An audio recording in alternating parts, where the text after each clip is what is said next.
Hello, Humanities crew. Ms. Hibbert and I took some time to really make sure you guys have a clear visual surrounding our standards-based grading approach and how to actually put grades in the grade book. So check it out, check the video out. Again, follow up with us if you guys have any questions, but hopefully this helps everything become super clear so that way we're all on the same page. Thank you. Step 1, you're going to make sure that you are in your social studies or composition gradebook. You will click the Add button. You will then add an assignment name. For composition, you are going to add that this is your IA1. For social studies, you will add that this is RST1.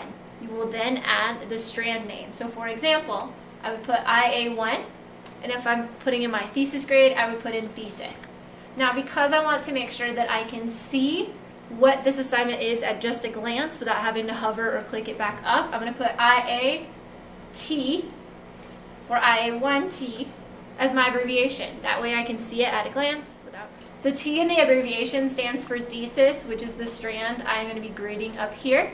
Later on, if I'm doing ideas or interpretation, I would put an I or an ID for ideas, an I for interpretation. Whatever strand it is, you will do a short and abbreviated version down here to help yourself grade and keep up with it. Next step, you're going to assign it to the day that you gave the assessment. We gave ours on the 16th, so I will assign that as the due date and the assigned date. I'm going to put it under the summative status category. I'm then going to scroll down, and regardless of whether you are in composition or if you are in social studies, the total points that students will be able to earn will be 10 points. The reason is we are moving towards standards-based grading, where no student should ever be scoring below a 50%. That is because even if they're not meeting the standard, they will still fail, but it will keep their grade at a level that they can eventually, whenever they start to meet that standard, bring it up again. So we are going to align to our sliding grading scale that Grant gave us, where every single question will be out of 10. So regardless of how far your rubric goes up, we will be grading out of 10 points. And then you will click Save.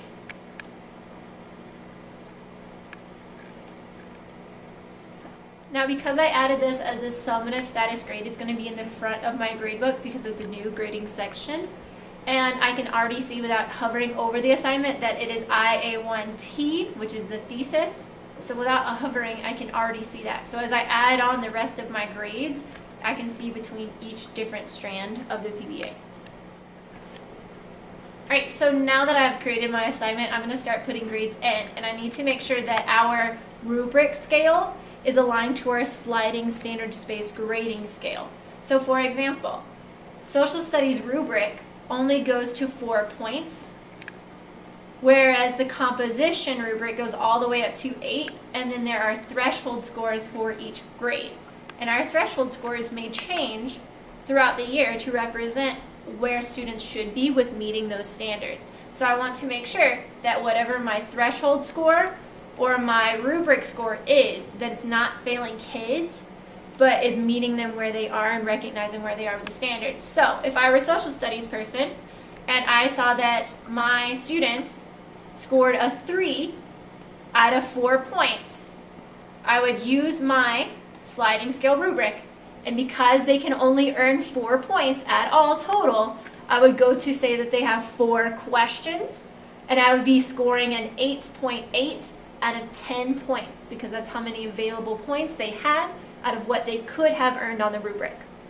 Now for composition, this will look a little bit differently because we have a larger rubric with more grading possibilities.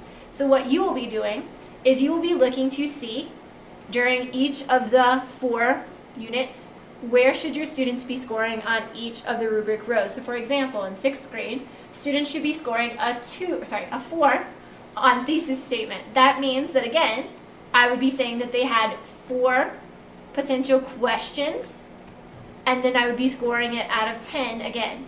So if students scored a 4 out of 4, they would earn a straight 10. If they scored an 8.8, they would be scoring a 3 on the rubric.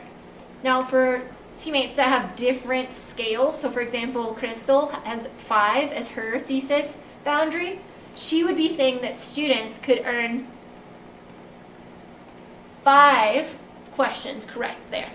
So if it says 5, she could score 5, which would be 10 full points. If students scored a 4, they would be earning 9 points, which shows that they are en route to get to where they need to be with a thesis statement, but they're not there yet. 3 would be 8 points, 2 would be 7 points, a 1 would be 60. So even if students aren't quite meeting the standard, they're still not getting free points or a boost to their grade, but they are being met where they are, so that if even if they're failing, it's something that they can adjust and revise and come back and potentially fix later.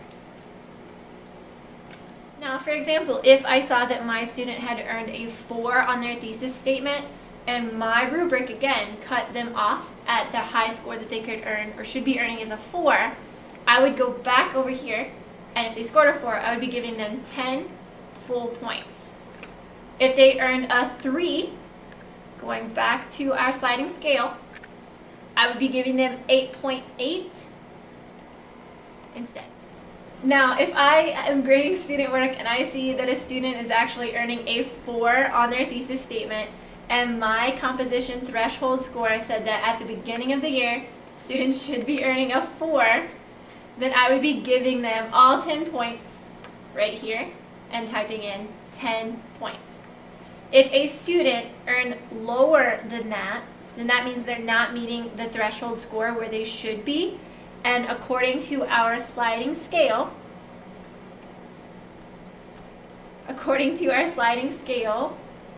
then that would mean they are scoring at an 8.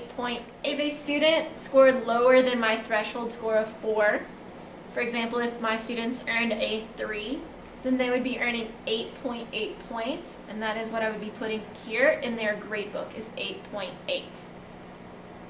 If, for example, I'm a 7th grade teacher, and I'm here, and my students can earn a 5, they earned a 4, I would go down to where 4 is and see what that grade equivalent would be.